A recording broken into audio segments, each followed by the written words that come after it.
Criminal law in a procedural context. Pre-trial criminal law casebook use judicial opinions, mainly those of appellate courts, as the primary tool for exposing students to the general principles of the criminal law. This process can be misleading. It is easy to think that the commission of a crime inevitably results in a prosecution, culminating in a trial, conviction, and appeal of the conviction by the defendant. In fact, however, trials are the exception rather than the rule in the justice system. A great deal of the criminal process is barely visible in a criminal law course, although it is the focus of attention in courses relating to criminal procedures. The criminal process begins, of course, when the alleged crime is reported to the police. According to the National Crime Victimization Survey, an estimated 18 million persons aged 12 or older were victims of violent or property crimes in the year 2010. Persons of ages 12 through 24 and African Americans were victims of violent crimes at rates higher than older persons, and Hispanics and whites, respectively. However, only about 50% of all the violent victimization and 40% of property crimes were reported to law enforcement agencies. U.S. Department of Justice Bureau of Justice Statistics Criminal Victimization 2010. The fact that a crime is reported does not ensure that an arrest will be made. The police might not investigate the report with vigor because they doubt, rightly or wrongly, the authenticity of the claim. They may give the investigation low priority because police departments have inadequate resources to investigate every reported offense. Unfortunately, as well, improper factors may affect criminal investigations. For example, the police may work hard to investigate a crime against a prominent individual and yet do little to find the perpetrator of an offense against a homeless person.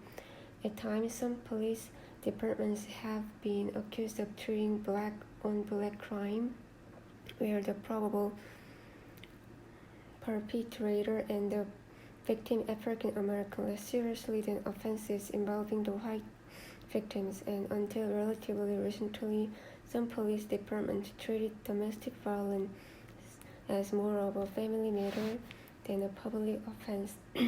Even if the police investigate a crime report thoroughly, insufficient evidence may exist to make an arrest. The United States Constitution prohibits the police from arresting a suspect unless they have probable cause to believe that the individual committed an offense. The concept of probable cause is a fluid one, not quantified in percentage terms, but which requires that there be a substantial chance that the suspect committed the offense under investigation. If a suspect is arrested, the prosecutor must overcome various hurdles before a trial may be held. In many states, the arrestee is entitled to a preliminary hearing within 2 weeks after arrest, at which proceeding a judge must determine whether the arrest was justified. If the judge determines that there is probable cause to proceed with the prosecution, the prosecutor is permitted in some states to file an information in the trial court and to proceed to trial.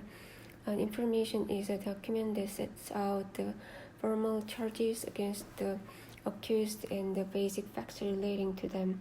In many states and in the federal system, however, the accused may not be brought to trial unless she is indicted by a grand jury.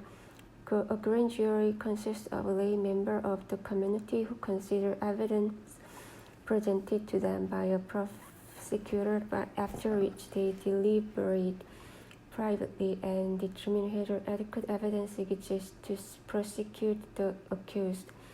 If there is sufficient evidence, the grand jury issues an indictment, a document similar to an information.